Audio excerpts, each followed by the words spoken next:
This year's Youth Month will be commemorated under the banner and theme of accelerating youth economic emancipation for a sustainable future. This afternoon, we'd like to highlight the key milestones reached by the Presidential Youth Employment Initiative since its inception.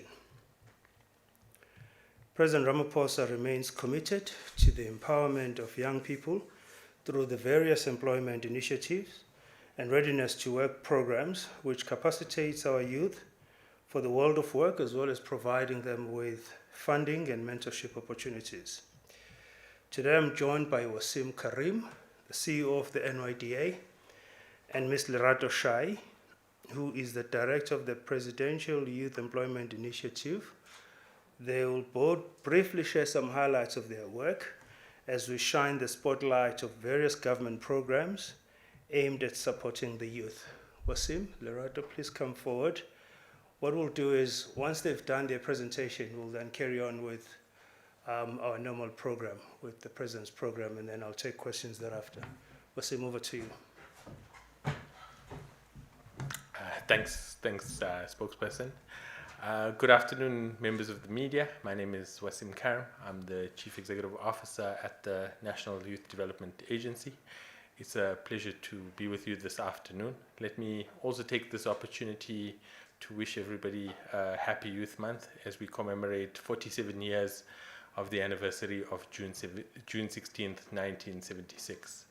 Now, as colleagues will be aware, the number one challenge that we face as it relates to youth issues in the country is youth unemployment. We have one of the highest unemployment rates in the world, and that translates into a very high youth unemployment rate. And as the spokesperson would have said in his introductory remarks, the Presidency and all of the entities of government remain committed to addressing the very high levels of unemployment that we face in the country. To this end, in the State of the Nation 2020, President Ramaphosa announced the Presidential Youth Employment Intervention, which is a program of government coordinated by the Presidency to accelerate efforts to address the high levels of youth unemployment that we face in the country. As we head into Youth Day this coming Friday, we had thought it important to brief the media on the significant progress that we have made in implementing the program, as well as some of the challenges that we continue to face in addressing what is a very structural nature of unemployment. Today as well, we'll ask our colleague from the NYDA just to take colleagues through the program for June 16th, which is this coming Friday. But I thought it important to highlight that government has really adopted a very differential approach to Youth Day this coming weekend. One of the things that we have detected in our conversations with young people is that the methodology for how we commemorate these events in mass-based types of rallies is no longer really relevant to the modern day generation. And what we really find is that young people are responsive to opportunities. So government will be hosting a very large-scale opportunities and career expo for young people in Mangaung this coming Friday as a response to what the actual needs of young people are, moving very significantly away from how we commemorate Youth Days in the rally type of format. With that being said, I want to hand over to my colleague who is a director in the Presidency, the Private Office of the President, who coordinates the Presidential Youth Employment Intervention, Ms. Lerato Shai, to take you through that progress report. Thank you very much.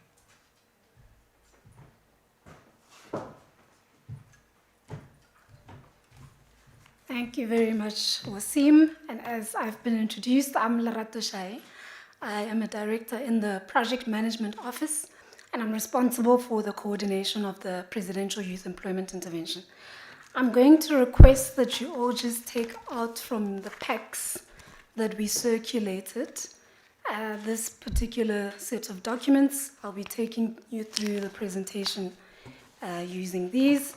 Then we've also circulated to everyone the progress report for Youth Month, which highlights some of the key milestones that we've reached in the last financial year, and you're of course welcome to go over that and ask any questions. So just to kick us off, the Presidential Youth Employment Intervention is one of three key initiatives that are being coordinated out of the Private Office of the President. The other two are the presidential employment stimulus that many of you are also aware of, as well as Operation Vulindlela, which is a partnership with National Treasury looking specifically at addressing structural economic reforms. So today we are zooming in specifically on the Presidential Youth Employment Intervention, which the President launched as a specific intervention to address the problem that young people simply do not transition from learning to earning in the country. So how we are tackling this problem is really through a focus on three key objectives. Driving systems change, so really trying to focus on the barriers that young people face, stimulating demand and aggregating opportunities into a single network to make it easy for young people to access opportunities, and of course the actual work of linking them to those opportunities. There are four core components that we have set up in the intervention that we are driving through the Center of Government. These include a national pathway management network, a component around demand-led skilling, which speaks to itself. It's skilling that is really responsive to what is being demanded in the economy, looking at how we enable local ecosystems, and lastly, we've launched a revitalized national youth service. So I'm going to take you through each of those components, and in the next slide, what you'll see is our approach to how we are delivering this program. And we've really taken a strong partnership approach where we are pulling in the rest of government as well as the wider society to deliver this program. As many of you are aware, the Presidency is not an implementing department. So our role in this intervention is really to be the custodian, to provide strategic direction.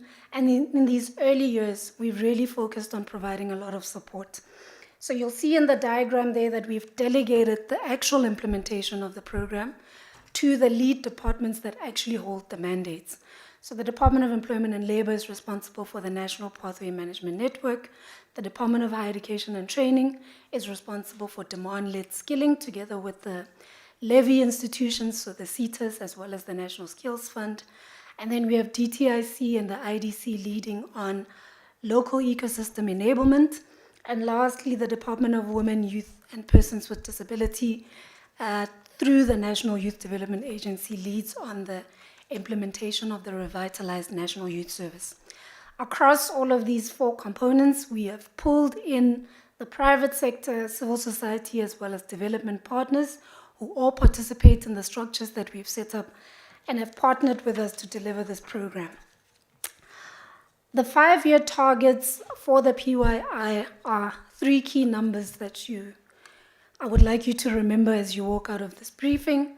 The first is that we will have 5 million young people engaged in the National Pathway Management Network, accessing opportunities for learning, earning, and various forms of support.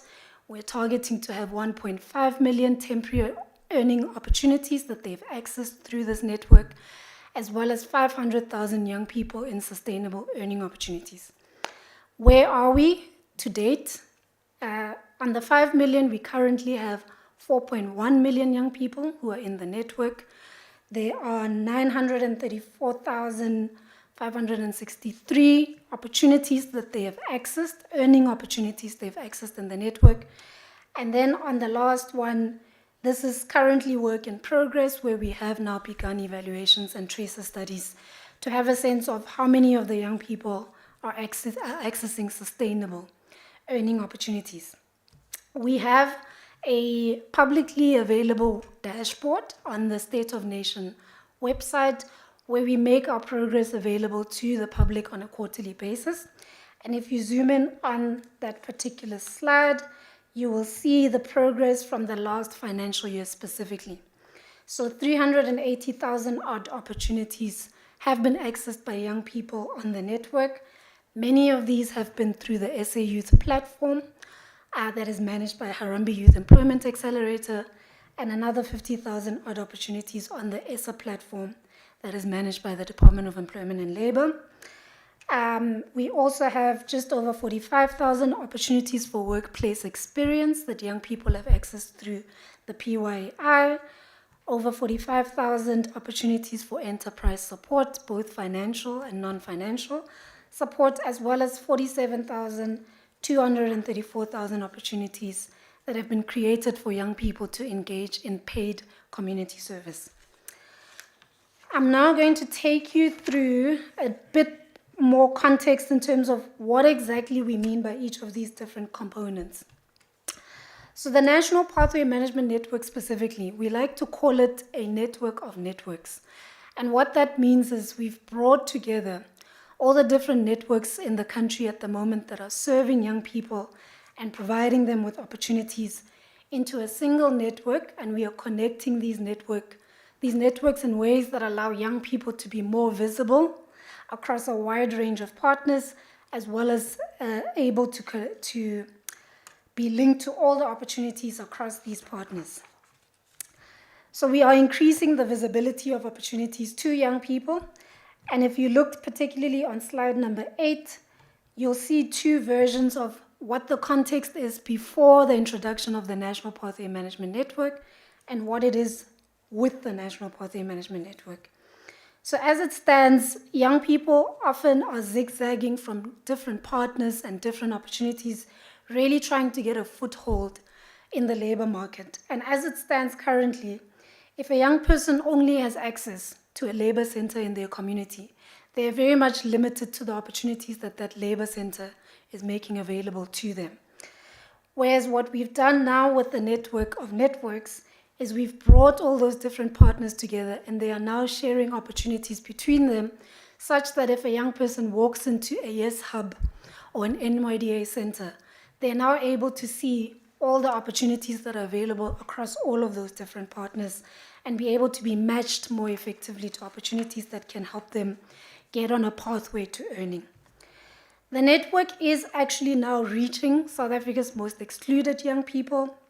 Close to 70% of the opportunities on the SA Youth platform were secured by young women who are Black Africans, who are the most excluded in the labor market.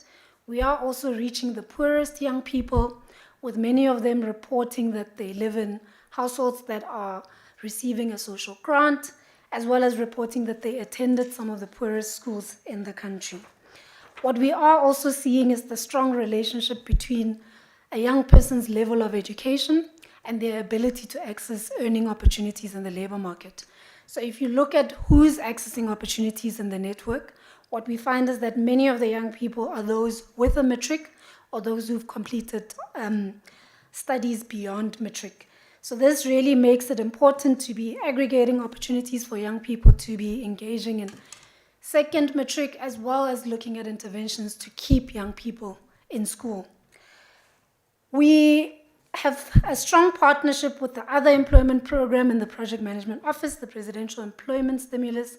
Many of you are familiar with the DBE's Basic Education Employment Initiative, also known as the School Assistance Program, which is now the biggest youth employment program in South Africa. Over 800,000 young people have accessed opportunities through this, and the National Pathway Management Network was critical to the placement of all those young people, with recruitment happening on SA Youth for all 3 phases that have happened in the program. What we are finding is the digital innovation, specifically the geolocation on the SA Youth platform, was a critical element to support the design of the School Assistance Program, which really sought to hire young people who lived within a 5-kilometer radius of a school, thereby addressing some of the transport issues that we know are a key barrier to young people being able to access opportunities. So through the platform, we were able to target those opportunities to young people who lived close to the school, and they were able to apply and then access them. These young people then remain on the platform, and we're then able to target them with additional support, as well as providing additional opportunities to them. On the demand-led skilling component specifically, there are 3 key things that the Presidential Youth Employment Intervention is implementing. State of Nation address earlier this year, the DHET will continue with the placement of young people, especially those who are TVET learners and graduates, into opportunities for workplace experience. 14,500 odd were placed in the last financial year, and 20,000 are targeted in this year.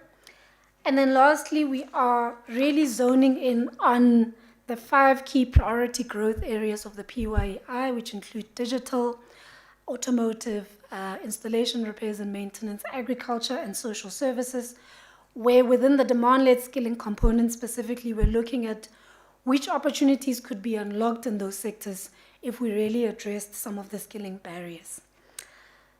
DTIC and the IDC lead on the work around enabling local ecosystems, and in this area, we have really been coordinating the ecosystem much more effectively. There is a lot of activity that is happening in this particular instance in terms of direct support to the young entrepreneur, and where we've located the work of the PYI in this area is around dealing with the ecosystem challenges. So we are going to be introducing a new fund in this regard that's called the Local Ecosystem Enablement Fund that will support platform aggregators, so digital platforms that create opportunities for self-employment and link young people to access to markets, as well as supporting intermediaries in this space. The last component, and I am now coming to the end, is the revitalized National Youth Service, where youth service, as you know, is not a new program in the country. It has a long history, but what we've really done in the PYI is experiment with a part-time model where young people have an opportunity to earn an income, while in the other part-time, we use that time to really partner with the young person to help them start building a pathway towards other opportunities, so supporting them directly to access training, other employment, and other forms of support that help them to transition. So of the 234 young people that we placed in paid service opportunities, 10,431 have now transitioned into other opportunities.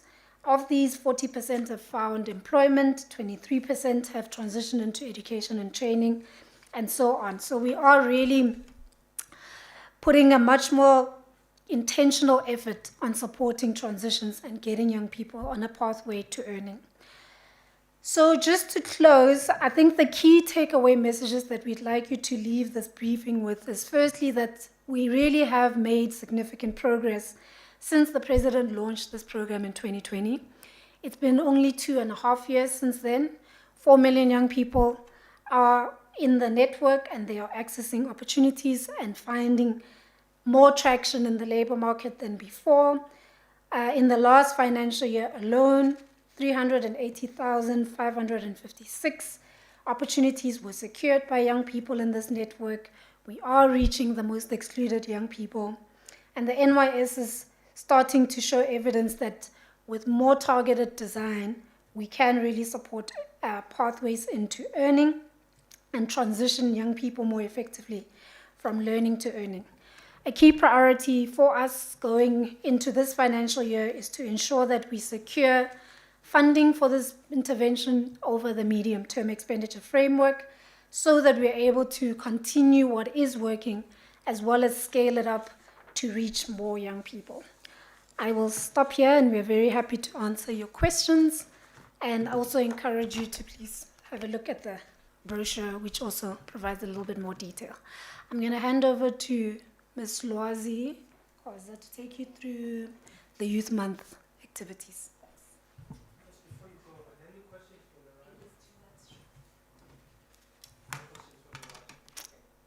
Okay, perfect.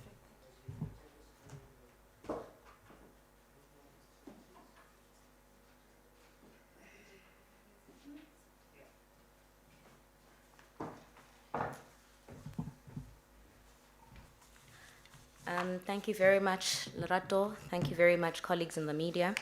So, as was said by the CEO of the NYDA, Mr. Wasim Karim, we will be hosting an Opportunities Expo over the 16th and the 17th of June. The Opportunities Expo sees the presence of public sector opportunity holders, as well as including funding institutions, partners to the PYEI, universities, TVET colleges, SETAs, as well as listed JSE companies to ensure that young people do interact with various opportunity providers on the 16th and the 17th of June.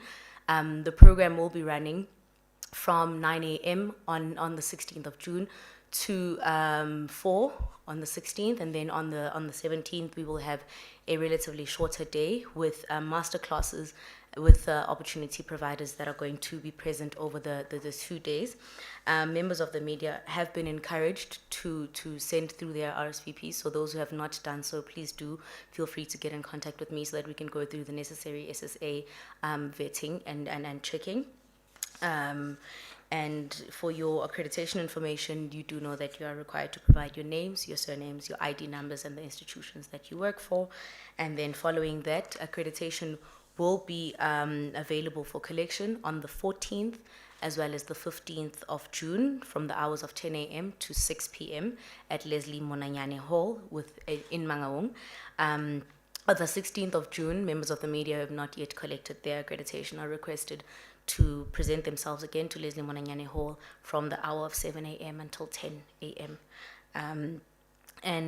Like I had said, the formal program will commence from the hour of 11 up until 1:30. However, the gates at the engagement will open at 9 a.m. There will be a legacy project that the Deputy President will be overseeing in the morning of the 16th of June, and members of the media have also been encouraged to please join us on that.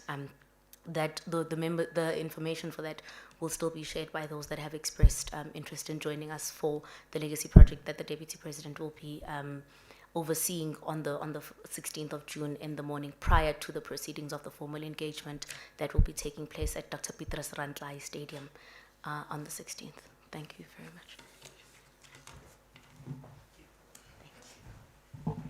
Okay, thank you very much to Wasim, Lerato, and Lwazi. Just to confirm before they depart, we have no questions for them. Tsakana, there are no questions for, okay. Thanks, guys. Thank you so much for coming through. Okay, colleagues, we'll now proceed with our regular program over the next week or so. And thereafter, we'll take questions. President Ramaphosa will visit Geneva, Switzerland on a working visit to attend and address the World of Work Summit hosted by the International Labour Organization, ILO, on the margins of the 111th session of the International Labour Conference. Themed Social Justice for All, the summit will be held in Geneva from the 14th to the 15th of June and will be convened by the ILO Director General, Mr. Gilbert Hongbo. The objective of the summit is to generate renewed momentum for advancing social justice at national, regional, and global levels. Furthermore, the summit will play an instrumental role in forging global coalition for justice that will seek to accelerate the attainment of the Sustainable Development Goals in view of the many challenges facing the world today, including stagflation, climate change, poverty, unemployment, and inequalities. South Africa's participation in the summit will contribute to shaping the coalition and ensure that the interests and aspirations of developing countries are considered. Over the course of the 2 days, the summit will feature addresses by the heads of state and government, the UN Secretary General, Director General Hongbo, as mentioned, and other high-level representatives of employers and workers' organizations. On the 20th of June, which is a Tuesday, the President will host a joint working visit by the Prime Minister of the Netherlands, Mr. Mark Rutte, and the Prime Minister of Denmark, Ms. Mette Frederiksen.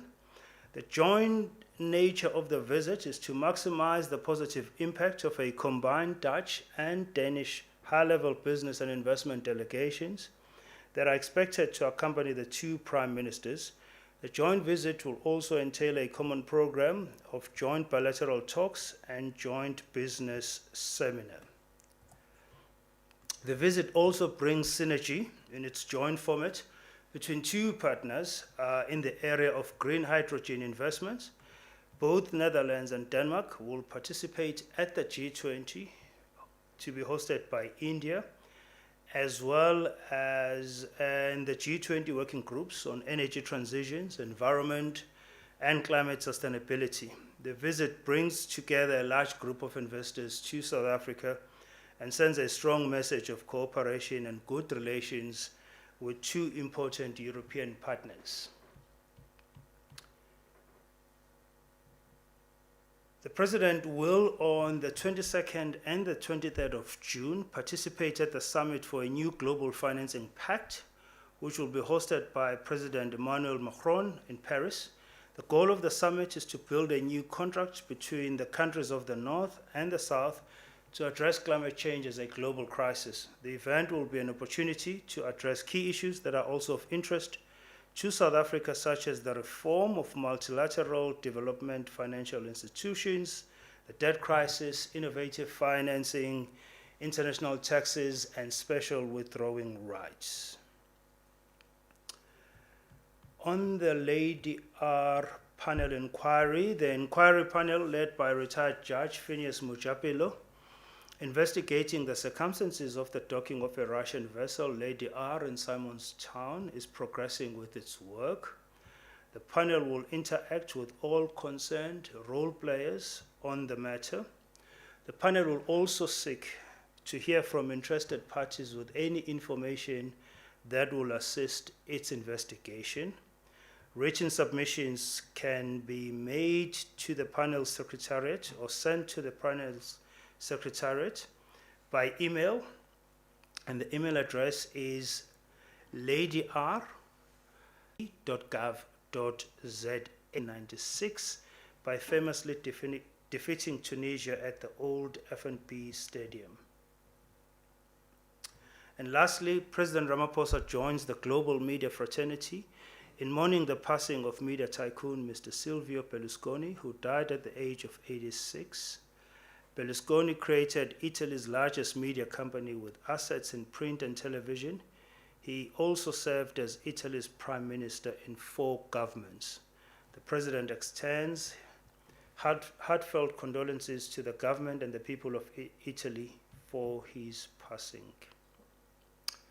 Okay, colleagues, I'm happy to take questions on the program or any other matter that is deemed relevant that I can be able to respond to. Heidi, you had your hand up first. Just waiting for the mic. Thank you. I think it's on.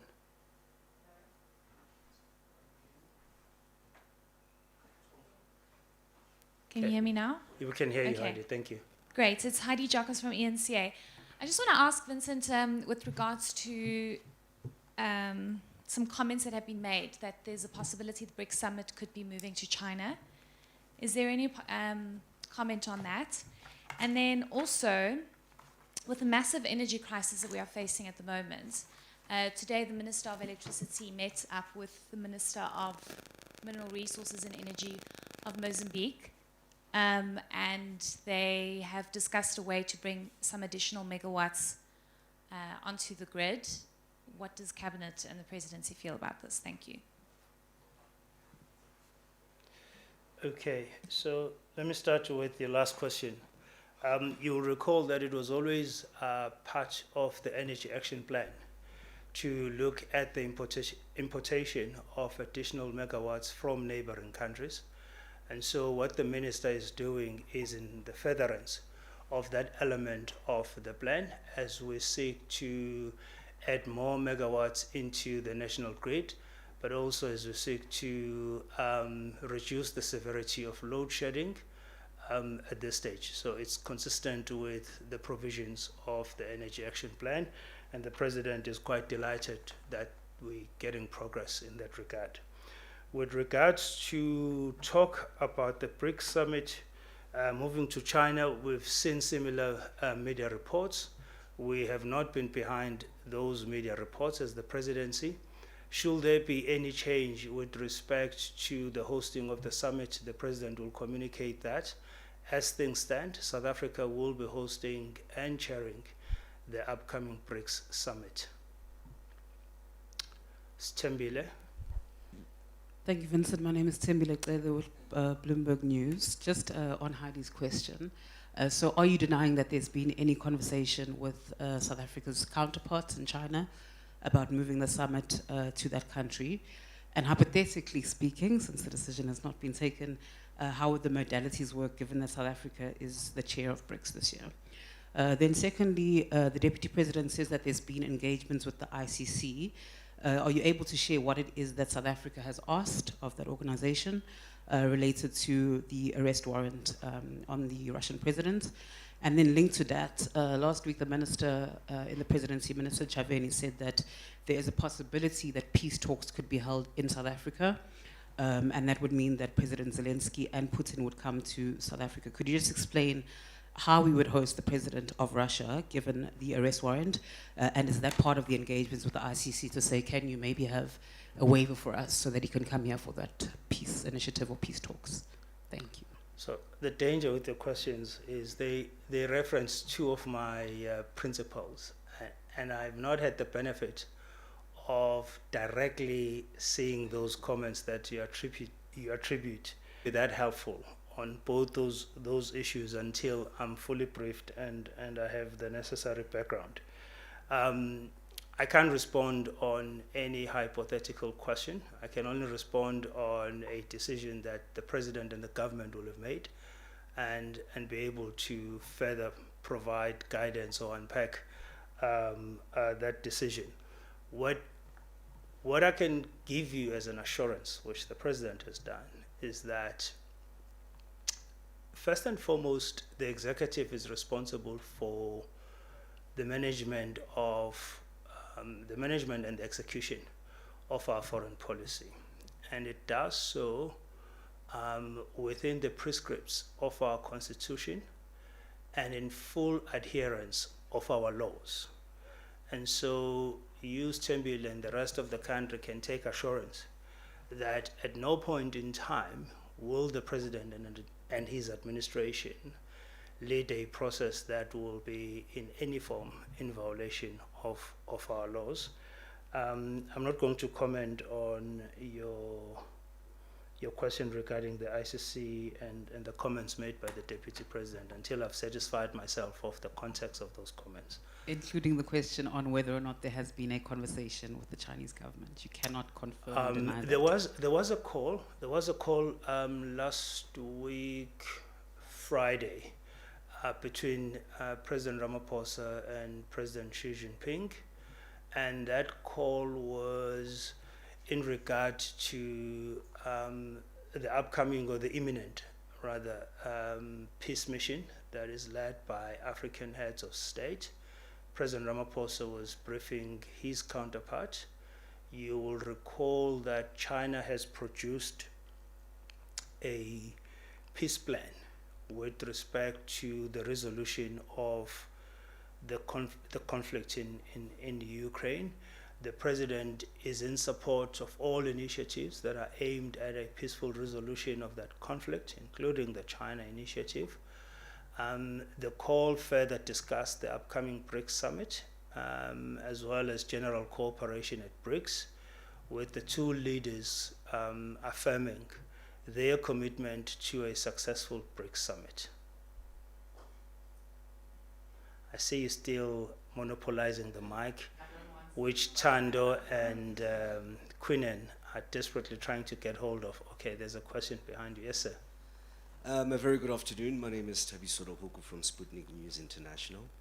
Mr. Magwenya, I hope the next question is not hypothetical, but it's on the Africa Peace Initiative on Ukraine. I just wanted to find out if you have any details on when will the foreign ministers travel to Moscow and Kyiv, and where will they first start, Moscow or Kyiv, and any details with regards what will be proposed there. Thanks. Okay. Thank you, Tabiso.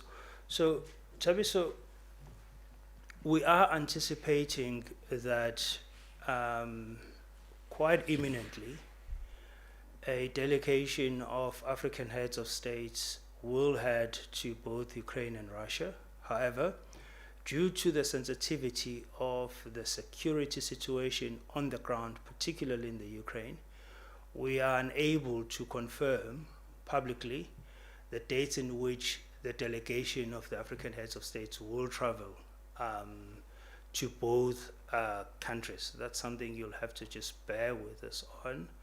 We will most likely confirm on the day that peace talks are taking place, and potentially even confirm once the delegation has left the Ukraine. That's the decision that's been taken. We are aware that some parties have been bending about some dates, but we will not be in a position to confirm those dates publicly as a result of the sensitivities with respect to the security situation. Generally speaking, there is a great deal of commitment from all the heads of states involved to see through this mission. President Ramaphosa has participated in a number of consultations with the participants or the mission participants, as well as consultations with both heads of states that are involved in the conflict, including the UN General Secretary, as well as I've mentioned earlier on, heads of states that are members of BRICS. So this weekend there was a call with Prime Minister Modi of India. There was some weeks ago there was a call with President Lula of Brazil, and so there have been a number of consultations with regard to this peace mission, with the aim, obviously, of getting some kind of support to the mission, but also alignment. As I've said, there are a number of other initiatives, and it will be good to have, or it is good to have, some form of alignment across those initiatives.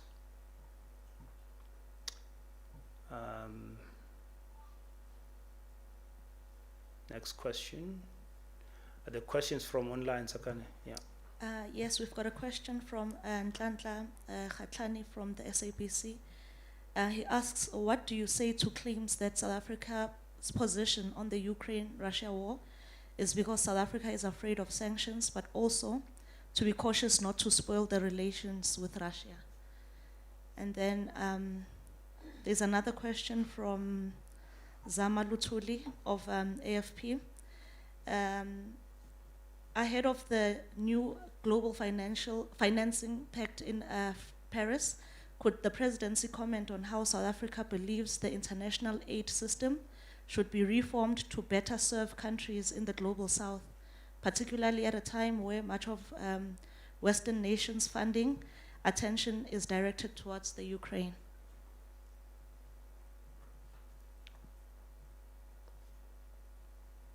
Okay. Right. So let me start with Ntlantla.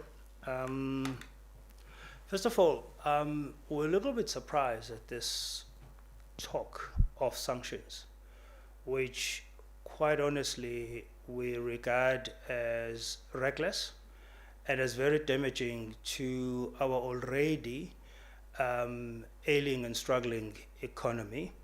We find this talk of sanctions as being purely alarmist, and we find it to be quite undermining to South Africa's sovereignty, secondly to the stability of our economy. There is no evidence whatsoever to point to any emergence of sanctions from any country or even from the United Nations Security Council, which is the only authority to institute global sanctions, if you like. There's no such talk. We've had, as a government, several bilateral discussions with the US government, and there's been no suggestion that the US will consider applying sanctions to South Africa. So it's difficult to respond to a question that says we are afraid of sanctions, because we don't have a line of sight as to where exactly those sanctions will be coming from, what will inform those sanctions, and what will be the purpose those sanctions will serve. South Africa has taken a non-aligned stance on the conflict in Ukraine. South Africa has not participated in arming any of the parties that are involved in that conflict. On the contrary, South Africa has taken upon itself to mobilize support and to mobilize engagement that will result to a peaceful resolution to this conflict. South Africa, from the onset, has been quite consistent to call for peace and to call for the parties involved in the conflict to sit down in the negotiations table. President Ramaphosa has repeatedly stated that there is no conflict that will end with a winner or a loser, particularly with this one, and that only a peaceful negotiation and resolution to this conflict will see peace in that region. And so it's kind of difficult to continue entertaining speculation around sanctions, which, as I've said before, we find to be rather reckless, and we find to be very undermining to efforts that are currently underway to build or rebuild our economy, which, as you all know, is under massive strain and pressure at the moment.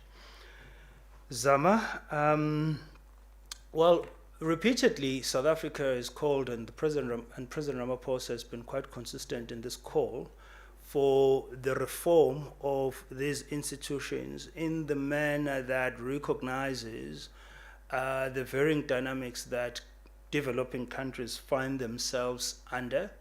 The president has called for a view that also appreciates that, for example, with respect to climate change financing, how we transition to a completely decarbonized economy is something that will need to happen at a pace that we can manage, as that we can afford. And so for the president, really the bottom line is that we need an environment or a regime that guides how developmental financial institutions operate, that is very much informed by the various dynamics that developing countries find themselves in, and that you don't have some kind of universal template that is supposed to work everywhere, but it must be informed by conditions on the ground. Okay. Quinen, no question from you. That's very unusual. Tando, no question from you. It's very unusual. I'm sure I'll be cornered after this, though, by you two. Anyway, Stembile, you're happy, I can see. So, colleagues, I think we're done. Tsakane, no other questions from online platform. Great. Thank you so much, colleagues. Have a good day.